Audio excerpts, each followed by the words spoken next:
صباح الخير. أنا حبيت إن أنا أتكلم النهاردة بعد ما شفتوني على صفحة الفيسبوك تبع سكاي لاين، وحبيت إن أنا أتكلم لأول مرة بعد ما حبيت إن أنا نوريكم وإن إحنا متواجدين الحمد لله بكفاءة عالية جدا في أوروبا، سواء كان في إيطاليا، في ميلانو وألمانيا، فرانكفورت، فرنسا، باريس، أمستردام، هولندا. وإحنا الحمد لله عندنا القدرة إن إحنا نكون متواجدين في كل أنحاء أوروبا ونقدم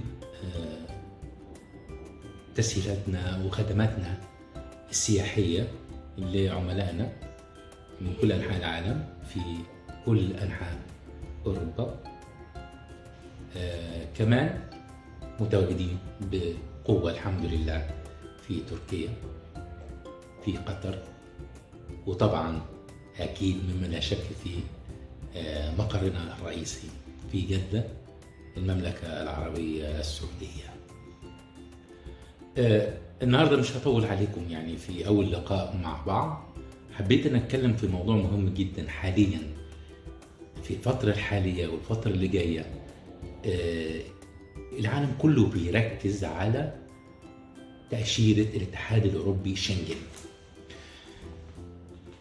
في الوقت الحالي وفي الفترة اللي جاية مهم جدا جدا جدا ان الكل يحاول ان يكون معاه تأشيرة الاتحاد الأوروبي شنغن، لأن في الفترة الحالية في اهتمام كبير جدا جدا بحاملي تأشيرة الاتحاد الأوروبي شنغن.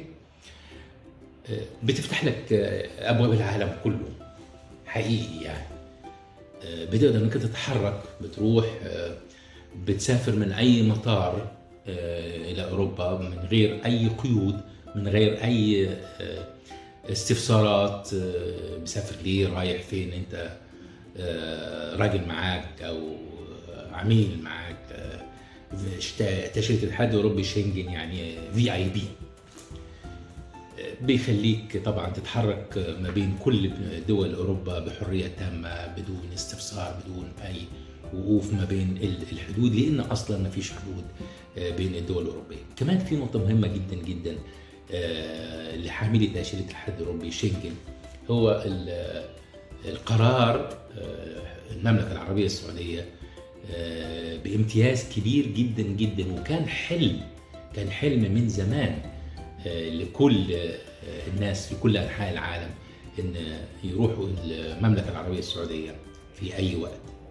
حاليا المملكة العربية السعودية أتاحت لحاملي تأشيرة الاتحاد الأوروبي شنغن بشرط أنها تكون سارية، بشرط أنها تكون معطبة لمتعددة السفرات، بشرط أنها يكون مستخدمة ولو مرة واحدة، إن هم ياخدوا تأشيرة السياحة المملكة العربية السعودية عند الوصول لأي مطار من مطارات المملكة العربية السعودية، ويفضل طبعا مطار جدة.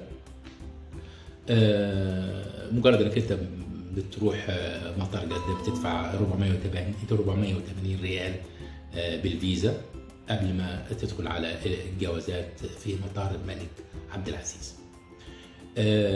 بيحق لك انك انت تعمل عمرة، تأشيرة سياحة متعددة السفرات لمدة سنة، مش ليك انت وبس، لا، ده ليك وللأقارب من الدرجة الأولى، يعني الزوج أو الزوجة، الأب والأم، الأبناء. بس بالنسبة للأبناء بيشترط إن هم لازم يكونوا أقل من 18 سنة.